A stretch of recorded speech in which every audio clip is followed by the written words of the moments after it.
Se você tem alguma dúvida que a família Bolsonaro quer uma ditadura das brabas aqui no Brasil com a ajuda dos Estados Unidos, você pode tirar essa dúvida e ter certeza. Eduardo Bolsonaro, no dia de hoje, também conhecido como 10 de agosto, Dia dos Pais aqui no Brasil, devia estar pensando no pai, né? Pensando em dar um abraço no pai, voltar pro Brasil, mas não, ele resolveu fazer mais uma postagem cheia de ameaças subjetivas na outra rede social. Nessa rede social ele fala o seguinte: 1982, tempo em que o Brasil tinha um presidente e as relações dos Estados Unidos e Brasil eram levadas a sério. Esses tempos retornarão. Oi? Em 1982 o Brasil via ditadura militar. É isso. Quando ele fala esses tempos retornarão, ele não está dizendo esses tempos de boa convivência entre Brasil e Estados Unidos. Ele está dizendo os tempos da ditadura retornarão. Porque se a gente parar para pensar em termos de Brasil, em 1982 o Brasil estava caótico. O Brasil estava vivendo uma crise econômica enorme, inclusive esse período é chamado, historicamente, a década perdida.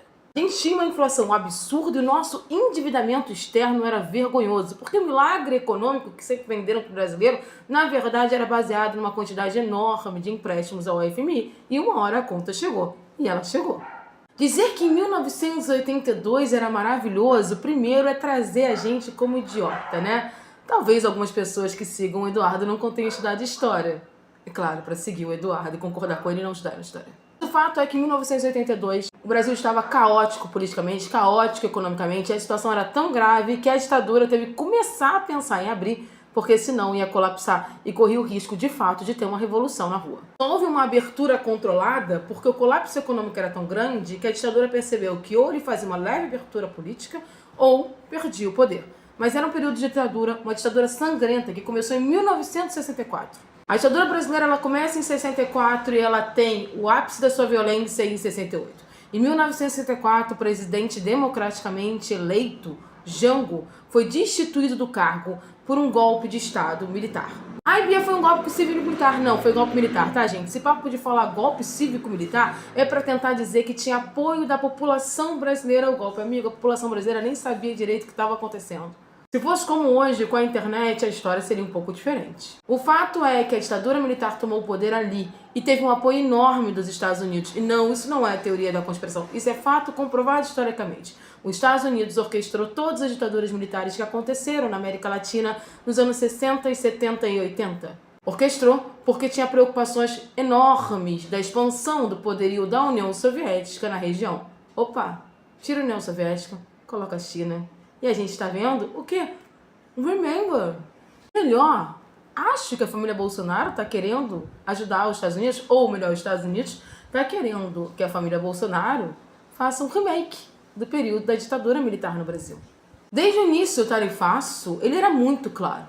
A função do tarifaço era pressionar as elites brasileiras para que as elites brasileiras pressionassem o governo e, consequentemente, dessem um golpe de Estado. Se você perde o apoio das elites econômicas, você perde o governo, essa que é a verdade. Então o plano da família Bolsonaro era muito simples. Eles pressionavam economicamente o Brasil, as elites econômicas ficariam extremamente irritadas com o governo Lula por causa do tarifaço, retirariam qualquer tipo de apoio e apoiariam um golpe de Estado orquestrado pela família Bolsonaro. E aí a família Bolsonaro entraria no governo com apoio total dos Estados Unidos, porque essa entrada no governo seria tipo... E iam se abrir completamente para o que os Estados Unidos iam querer aqui no Brasil, né? Não vou utilizar o termo que eu pensei, porque além do meu vídeo vai cair, não pega bem eu falar esse tipo de coisa, né? Mas você pensou e eu pensei, é isso que a família Bolsonaro ia fazer contra o Brasil. Só que não tá funcionando. E o que tá acontecendo agora é que há boatos, há duas versões, tá? Muito conflituosas. Numa versão, dizem que os Estados Unidos não vai fazer mais nada, até porque ele já tá com outros problemas bem grandes, né? Ele tá, agora o foco dele é acabar com a guerra da Ucrânia e cada semana o Trump tem um foco diferente, o foco dele vai mudando. O foco dele total é poder, mas ele vai mudando os países. Ele tá ali focado na questão Ucrânia e Rússia, inclusive ele tem um encontro com Putin no Alasca no dia 15, até então pode ser desmarcado, porque tudo pode acontecer. E existe uma outra versão de que a família Bolsonaro estará se reunindo pessoalmente com o Trump para, sei lá, para organizar alguma tentativa de golpe. O fato é que nada disso tem relação com respeito à democracia brasileira e à soberania brasileira. A família Bolsonaro não respeita patriotismo nem nacionalismo, ela respeita entreguismo. Ela respeita a ideia de submissão do Brasil aos Estados Unidos. E quando o Eduardo Bolsonaro faz uma postagem dessa, louvando um período que era um período ditatorial brasileiro, um período com restrição dos direitos civis, um período que você não podia ter partidos de oposição, porque até mesmo o que era oposição não era bem oposição, onde pessoas desapareciam, uma quantidade enorme de pessoas foram mortas, foram torturadas, passaram por todos os tipos de humilhação, onde o Brasil foi silenciado por mais de 20 anos, e ele vem me dizer, esses tempos retornarão? Meus queridos, os tempos que eles querem que retornem é o tempo da ditadura, é o tempo da violência, é o tempo da supressão dos direitos, é o tempo da submissão, é o tempo do silenciamento. É isso que eles querem.